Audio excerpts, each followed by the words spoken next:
So basically, my podcast is just a conversation with whomever I choose to have on. With you, for instance, we'll talk about who you are, your journey to becoming a comedian.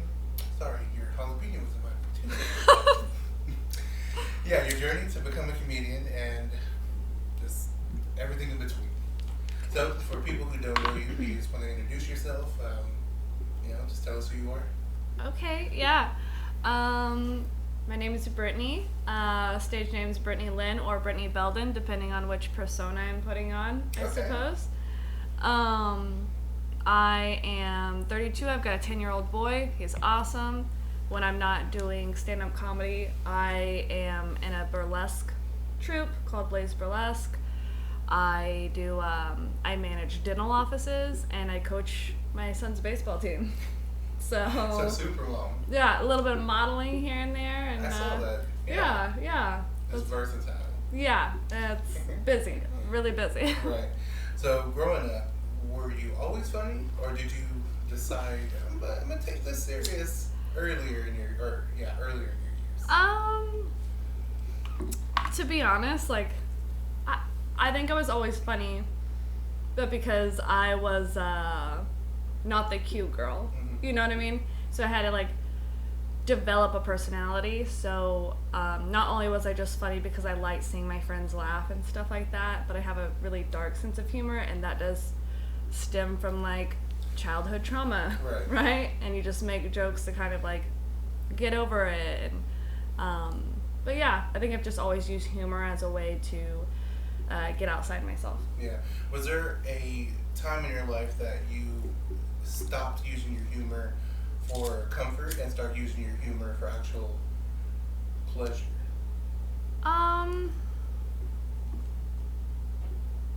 No, not really. No. I'm still sad. Yeah.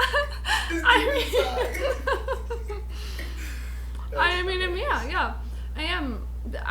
I take pleasure from it, and I think I started taking pleasure from it probably in high school. Whenever I really got into theater and acting and stuff like that.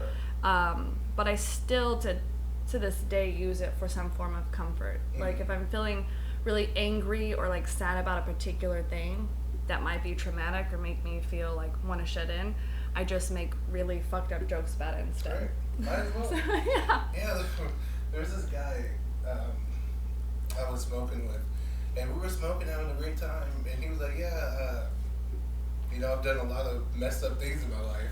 That's why God took my sister. I was like, oh my God, you can't laugh at that. But it was funny. I mean, that's the thing, right? See, I love for people to laugh with me whenever I make jokes like that.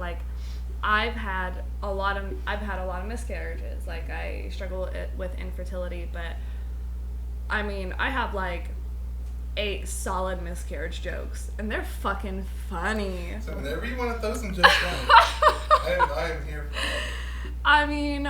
Honestly, probably, and this is one where you have to be paying attention to my set in order to get this particular joke. Mm-hmm. But I usually make jokes about dick or being a whore, things like that. All great things. Yes, all great things, right?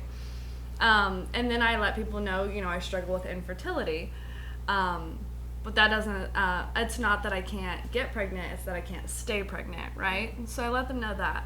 And then I do a throwback, and I'm one of my kinks, I'm really kinky, and so one of my current kinks is breeding. Right. And then I just wait. And then probably 5 to 6 people start laughing because they actually paid attention. I'm like, yeah, Makes sense. Then I hit him with something I was actually having sex the other night, and I was like, don't pull out. I want you to come in me. And the guy was like, no, I don't want to get you pregnant. And I was like, listen, you've got to worry about it 2-3 months tops. And I love the 50% groans and the 50% laughs. Yeah, because that's what it is. It's yeah, it does suck. It sucks. But I just made a funny fucking joke about it. Right. And we can laugh and move on. That kind of thing. Yeah, I think the key to defeating depression or anxiety or whatever negative things that a human deals with, laughter is the cure. And that's why I started picking up comedy.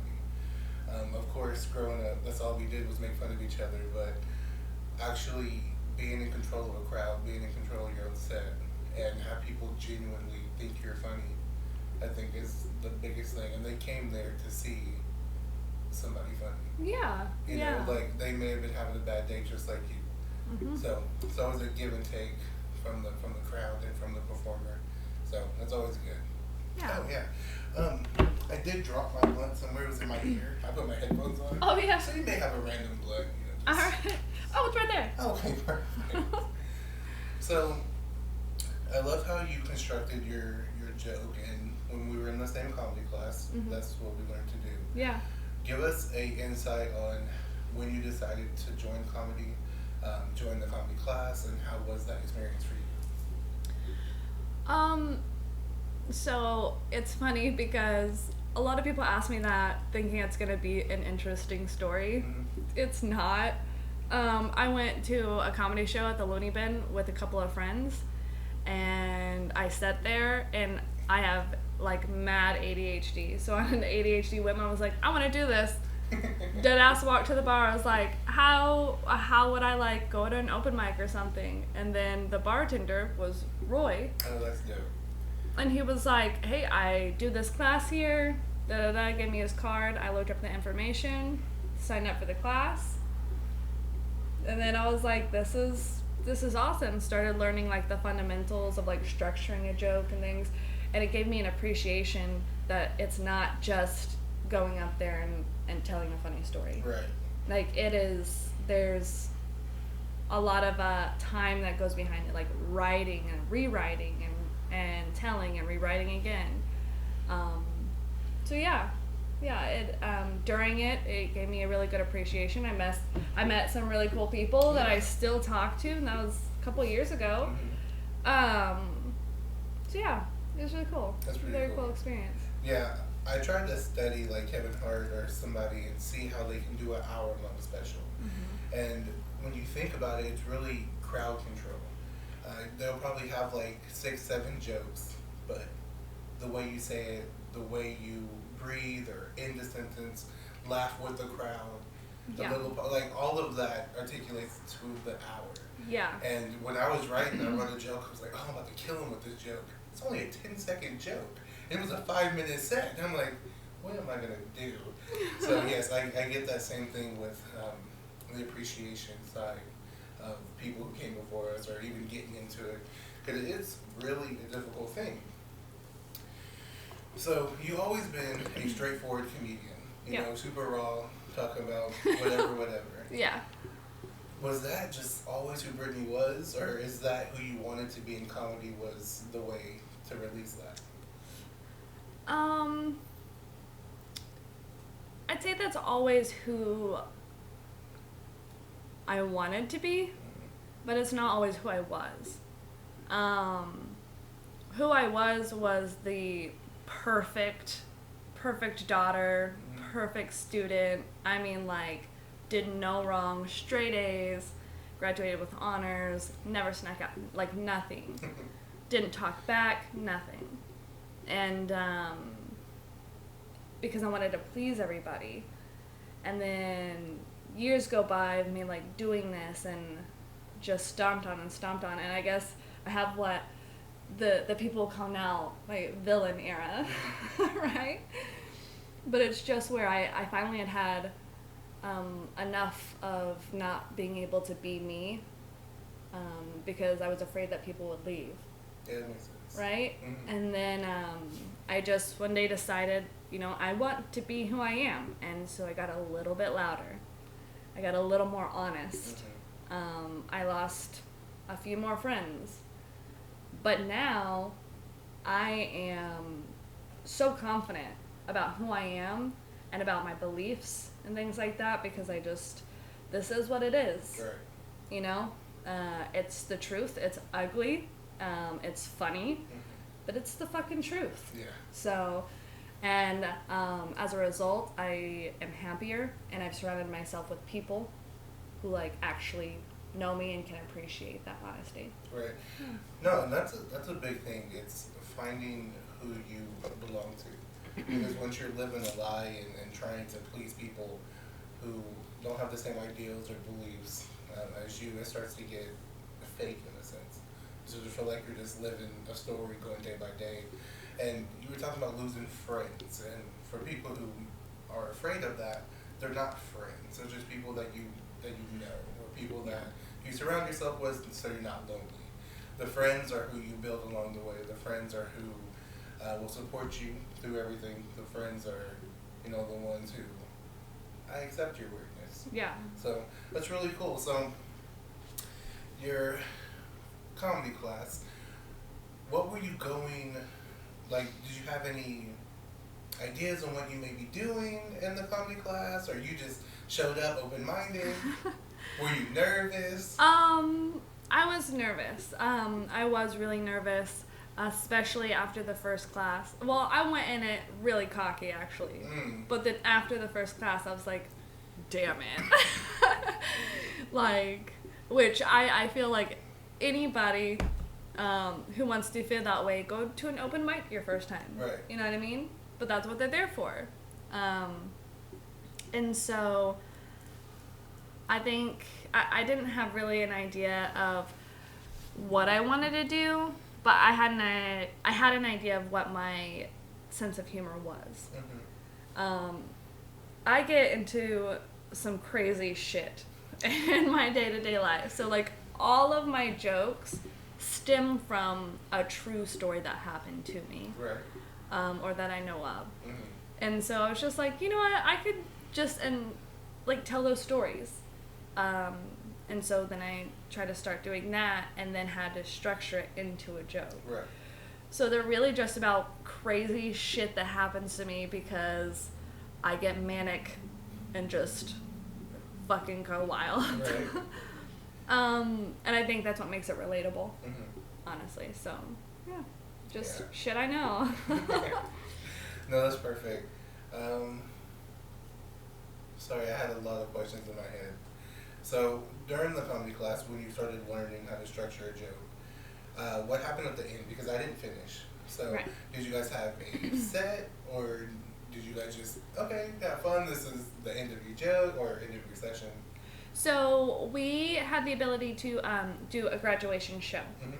So once we figured out what our jokes were, and it was going to be 5 to 7 minutes, we went up and we just practiced our jokes in front of each other, right? And then we would give feedback, and we would be like, okay, well, what about this? Or like, what if we added this? And just really got to, and that, even now, I do that with like JB and other comedians. So we'll be like, taking away and adding and stuff, and that I think has made me as good as I am right now, compared. But yeah, and so then we finished up. We were like, okay, these are gonna be our jokes. We had them timed, everything like that, and so. And I mean, we practiced even like our walking up to the stage where we set the mic, like walking back. But then we did the graduation show and we got to do the lineup. And oh my God, the graduation show, I flew in from Colorado. Really? And I didn't land until after the show was starting. So he put me pretty close to last. And like, as I walked into the loony bin, I was going up. So from the plane to the stage. Yeah. So that was my experience. How was it? Did you get through it? Did people laugh? How was it? I got through it. A bunch of people laughed. I honestly, that was the biggest high I higher than I am in now, higher than I've been. It was a really amazing experience to be like, have that external validation too, you know what I mean? And like, we're not gonna lie, we like people to applaud for us, you know what I mean? But then also it made me really proud that like I completed something that was really hard. Right. And that I was showing people that I didn't know me. So it was cool. So for the people who didn't know you were doing comedy, or for like your parents or whomever, for instance, when you told them, hey, I'm gonna be a stand-up comedian, or come to my open or my set, Mm-hmm. What were their reactions? What were you met with? Honestly, my family members Mm-hmm. and like my friends who were really close to me, they weren't surprised at all. Not at all. They were like, of course. Right. Of course. And then kind of like acquaintances past that, they weren't necessarily surprised, but maybe that it was stand-up comedy. They were like, well, we assumed that you would be doing something, Right. kind of thing. But what I think is really funny is when I'm at work, you know, I'm a regional manager, so like professional, right? It's completely different than like outside of work. And whenever I mention or somebody else mentions that I'm a stand-up comedian, then I'm met with like, what? You are? And I'm like, yes, because I'm in my like business suit and shit like that. I'm like, yeah, I am. And so they're always like, well, we should come to a show. And then I have to put a disclaimer. I'm like, all right. But work Brittnee is completely different than stand-up comedian Brittnee. Keep those lines. Right. Like the bold line, they're separate. So. Yeah, and I feel like that's always a reassuring thing when you have like family members or friends saying, yeah, I'm not surprised. Mm-hmm. Like, to me, I feel like that is what makes all the struggle and all the hard times worthwhile. Because there's times I'll be writing a joke and I'm like, this shit's funny. And then the next day I'm like, oh, what was I thinking? Yeah. So having that support system is always a great thing. But going back to writing your jokes, so you had to start somewhere in an open mic outside of your comedy class. So tell us a little bit about your confidence going into that first open mic and how did you structure your jokes to that set? So this is where it's actually does become an interesting story. Mm-hmm. I love stories. I never went to an open mic. Oh. Yeah. Because, you know, around the time that we did our class, that's when COVID hit pretty hard. And so, like, I mean, no one was going out, no open mics, no shows, and, like, nothing. And then a year and a half, something later, Roy sent,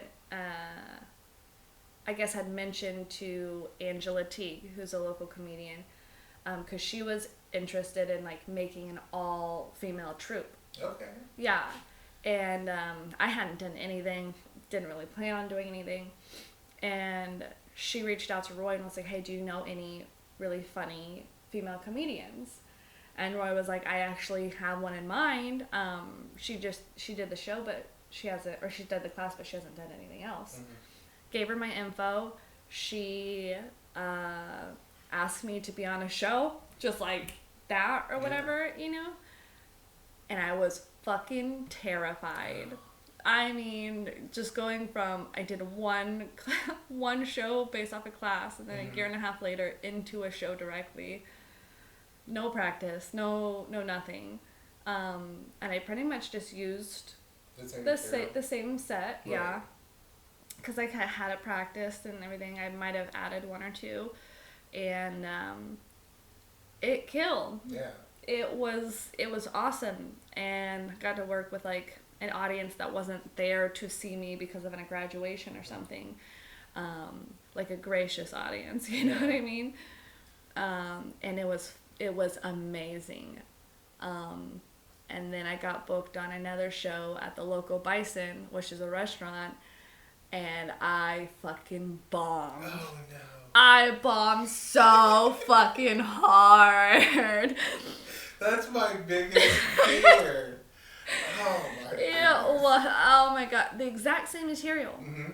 Just a different venue. Right. And they weren't there to see a comedy show. They were there to eat dinner. Oh, yeah. No vaginas. No. I'm sitting right there in front of this couple. And I still remember it. And the feeling after, I was like, well, I'm done, right? Like, but I told a joke about one of my dick jokes, I'm sure, and this man, dead ass, was like, had the food halfway up to his mouth open, looked at me and went. I was like, all right, you guys have been fucking great. I'll see you later. Yeah. That's hilarious. So it was a great opportunity to be like on the top of the world and then just smash into the fucking ground. Right. And then it leveled off because I started going to open mics and started working on material and stuff like that. Right. So it's all backwards. But yeah. And see, people like that who just give disappointed looks, that's just like, it's just like, I'm sorry.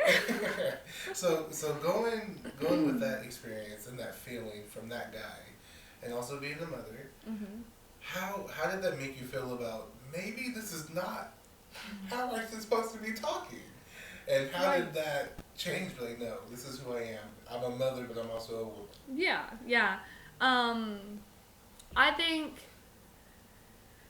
that particular experience was like I did feel a little ashamed, almost like my grandparents were looking at me and like disapproving nods, right? And then I remember Christian actually said something that he had overheard me saying, but it was a joke. And then I got upset initially.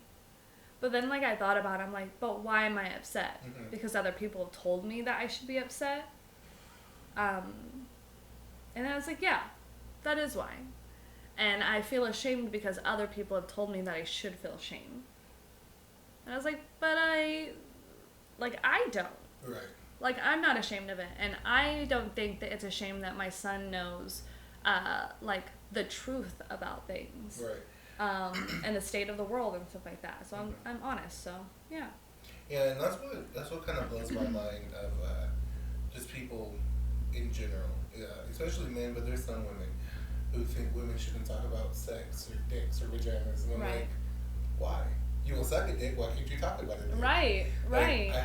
There's this old comedian, oh my goodness, I think she was on the Queens of Comedy, but that's where I got that from. Like, I can suck a dick, but I can't talk about sucking dick. Right. So was there any female comedians like that for you that gave you that confidence or that swagger in a sense of like, yeah, I'm gonna talk that talk? Honestly, I can't ever pronounce her last name, but it's like it's Eliza. Okay. But it's more so not necessarily like the dirty talk or whatever, but more so she's just so fucking weird, and she does these motions and these faces that are like ugly, and she's not worried about looking attractive. Right. She's not worried about like making sure she looks pretty for people all the time. And I think it makes everything so much funnier. Right. And so I guess I've taken more so that on, and then really I would say like me talking the way that I talk whenever I know some men were like, you shouldn't talk that way. That was more from I'd say my mom. Right. Just in general. 'Cause these things like talk like a lady or act like a lady and things like that. No, that's not what they mean. They don't mean talk like a lady or act like a lady. They mean talk so that I don't get insecure about what you have to say. Right. You know, talk so that it makes me comfortable. And that's what being a lady is, you know? Yeah, and so I want to have this segment of, I met this stripper. And I was like, hey, would you like to do a topless podcast? And with that, I wanted to get to know who she really was. And I feel like when people get past the nudity, then they're starting to see who she is as a woman. And I feel like when people do that in comedy as well, once you see that regardless of her gender, she's a comedian and she's there to make you laugh.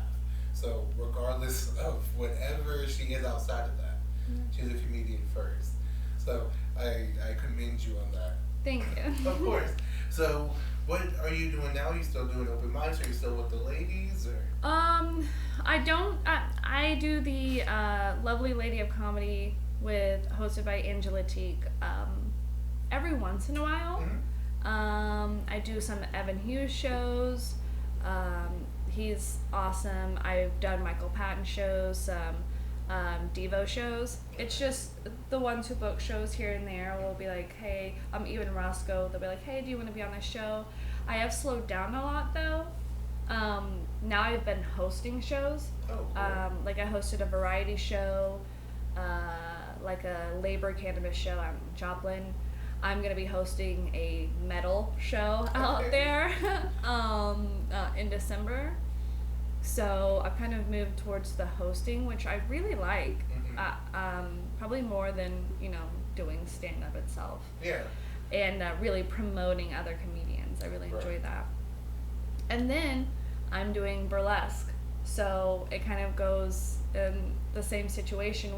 We run into situations where like our burlesque troupe's trying to get insured so that we can do bigger venues, right? Absolutely no insurance will touch us because we are erotic entertainers. So, for the people who don't know that, such as myself, I'm over here nodding, but Okay. if you can explain a little what that is. Burlesque? Yeah. Okay. So burlesque is like, for those of you who have seen the movie Burlesque, then you know that's pretty much what it is. For those of you who haven't, it's like the art of the striptease. Okay. So I feel like most burlesque dancers that we work with, they'll go down to pasties and panties. Oh, okay. But it really just, that's the difference. One of the differences between burlesque and stripping is that you get to choose what you take off and what you keep on. We have burlesque dancers who keep everything on and they only take off a robe, and it's more of like, it's a performance. So we have a performance, like a live music video to a song, and we're performing to that song with props and acts and moves and choreographed and stuff like that. So, is it kind of like a strip club in a sense of like people come and sit around a table, or? No, usually there's a stage. Okay. Like, it's like a theater production. Okay. So each girl will go out, and we have a host or an MC that introduces them, their bio and stuff. Okay. We'll have games in between, and then an intermission. So it's like a theatrical performance. That's really cool. So, going to all these venues and meeting a lot of people, is there anyone in particular that you met that stuck with you to this day? Oh my gosh, yes. Well, there's Katie Styles, so she's awesome, and Roscoe, and Sophia Starr. Like, okay, so you can go to all of them. So shout out to all of them. Yes. I hope to have you guys on the podcast one day. So those three were there on my first show, and they saw how nervous I was, and and they did that whole like being kind thing. They were like, "Oh, you'll do fine. You'll do fine." Yeah. Even though they did not know if I was gonna do fine or not. Right. So, but I go up and then I come back down, and I remember Katie Styles was like, "What the fuck?" I said, "What?" And she was like, "That was your first time." I was like, "Well, yeah, my first time out of class." And she was like, "You're fucking lying." And it was just, they've been so supportive. Roscoe gave me my second show after that, and then it just kind of snowballed from there. I mean, oh my god, if I miss anybody, but there's Missy, Monica Genesius, there's Zach Amon, there's Jace, there's Preston, there's Devo, JB, who I'm now in a relationship with, and Super cool. Yeah.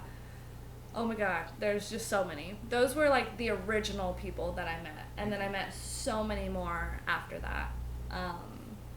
So yeah, they're really my people, and I love it a lot. And through comedy is how I met my burlesque family. Yeah. And so yeah, it's been cool. So with comedy in general, there's so much you can do: movies, stand-up, host. Do you see yourself long term in comedy, whatever it seemed to be? And if so, what do you think you'll be doing? I do. Probably not as like a career necessarily, but I would love to always be hosting or something on the side and like promoting other comedians and doing a set here or there. If I were ever to make it a career, it would definitely not be stand-up, it would be sketch comedy. I fucking love sketch comedy. Yeah, like, you were in theater, so. Yes. So like SNL, dream. Just start sitting in them headshots. Oh, it would be so fucking cool. That would be nice. Yeah. So, transition in comedy to now modeling. You said earlier that you wasn't the prettiest of women or girls. Yeah. What gave you the confidence to start modeling? Because that, quote unquote, is for pretty girls. Yeah. I think that I originally decided and kind of told myself, okay, I'm not commercially pretty, because I wasn't going to be a commercial model, which means like the perfect face, the perfect hair, the like no blemishes, like you know. And I realized that and kind of put it out of my head. But I was like, I could do editorial though, right? And it's like those angles, and it's pretty, but it's not conventionally pretty. Yeah. And I appreciated that. It didn't fit into this box. And I was like, okay, maybe I'm gonna, lean more towards that. So the weird and the unusual and things like that. And so I did that's not how it started out. I first started taking photos, or more like burlesque, boudoir photos, like burlesque photos, more on like lingerie and stuff. And I was like, oh, that makes me feel nice. And I think that I started doing that more after I had my son. And it wasn't necessarily for anybody else, but it was to make me remember that I can be pretty. And then it went towards other photographers who were like, hey, I'm looking for a model who's willing to do this. And it was like a weird thing. And I'm like, yeah, I want to try that. And so I've been in like fake blood baths, or like I've had dead animals on me, or things like that. You know what I mean? I feel like those are always, how can I word this? I feel like those are a better alternative than just the sexy Playboy. Yeah. Because now it's a fantasy. Like sex is just, it's natural. But when you have a lady in blood or a lady again, like then the fantasy can start to warp, and it's a story. Yeah, and it's like an actual story. And then you get people who DM you like, can you can you do this? Right. I think someone said like, I think that you would look great if it was shot as like if you were in Amazon or something like that, and it kind of does awaken those things in people. I've seen pictures of myself after they've been taken of me, and I'm like, whoa, and I'm thrown into this story of like where I was when this was done, even though I was there. And what's so cool is like the perception can always be different between different people. Like me and you can look at the same picture of you, but let's just say it's to Amazon. To me, a warrior. To you, a warrior as well. But then I start to think, well, maybe is she in battle? Is she finding a random man that she's now falling in love with? Right? So much. And then you just know she a bad bitch, she kills people. Yeah. And that just brings people together. And like, yes, we construct this differently, but the love for that image is still there. Yeah. So that's always a cool thing. And I think it's really cool too, because I grew up escaping through books and like reading, and I always liked the fantasy, and whenever I take photos like that and I get to see myself, I finally get to see myself in that story I've always wanted to be in. Yeah. And so it's really cool. Yeah, and I didn't think I started to realize that that's how I am as well, and until I started getting to like D&D. I still haven't played yet, which is crazy. I know. Like, I've only played once, but I want to do it so bad. So me and Castro are trying to have a D&D podcast, so where we would play D&D as a podcast. So if you're interested, let us know. Yeah, Castro too. Castro and Joe Miller. Yeah. As comedians too. I know Castro does this podcast, but he's a fucking funny comedian. So, okay. No, it's fine. Yeah, Joe is actually supposed to be on the campaign as well. Awesome. Yeah, so if you'd like, just let us know. Yeah. But yeah, that's super cool. Anything that you're doing right now that you want people to know about? Oh my goodness. Mostly right now. I mean, I've got a show with Roscoe at I believe I'm pretty sure it's at a Tulsa Comedy Club on November 11th. And then I've got a burlesque show. It's called The Smoke Show. That's on at West of Main on October 22nd. It is. And then Food for Thought. That's the other show. I'm so excited for this one. We're gonna have all kinds of food there, like mashed potatoes. All type of food, but mashed potatoes. Mashed potatoes. I'm gonna be there. I fucking love mashed potatoes. Oh. Okay. So that's gonna be on November 12th. So after you come see me at the comedy show on the 11th, come see me pretty much naked, covered in mashed potatoes on the 12th. There we go. That's hilarious. Yeah. All right. One more thing. So for the women who may be getting into comedy or is a mother and don't really want to embrace that side of being a woman comedian or a clean comedian because you're a mother, what would you say to those women? I say that your child is like their own person. Hiding them away from like the realities of the world, obviously not being crass or gross or anything like that, but being honest about the state of the world or what's happening, and that's only going to empower them to not follow just what anybody says. They're going to want to find it out themselves or research, and yeah, their vocabulary might be a little tad more advanced than other people. Which, to me, that's fine. Yeah, I don't see a problem with it. I mean, I would rather my son understand the world and be safe from being lied to than, I guess, go around... It's my washer. Okay. I guess, then go around being led around like a sheep. Right. So, but it's... Each mom is going to mother the way that they feel is appropriate. That's just what I do, and it's more out to protect him and give him knowledge than anything else. That's beautiful. Well, Brittnee, thank you for being on. I was very excited because I know. I was like, before she gets rich and famous, let me go ahead and do this for free.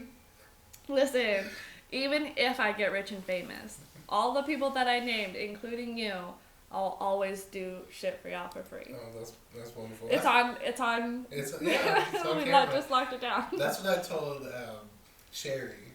Yeah. Yeah. Sherry's fucking cool too. Damn it. Hilarious. Oh my gosh, she's so funny. She's so funny. Man, hilarious. Anyway, yes. Hopefully do this again. I'm very excited to see all that you do. Yeah. I hope you take comedy really seriously because you are fantastic. Thank you. Thank you. Yeah. So everyone, this is Brittnee, and she has been a wonderful mother, comedian, burlesque model, burlesque dancer, yeah, and model. So everyone, remember to laugh, remember to love each other, and from us to you, may your pain be champagne.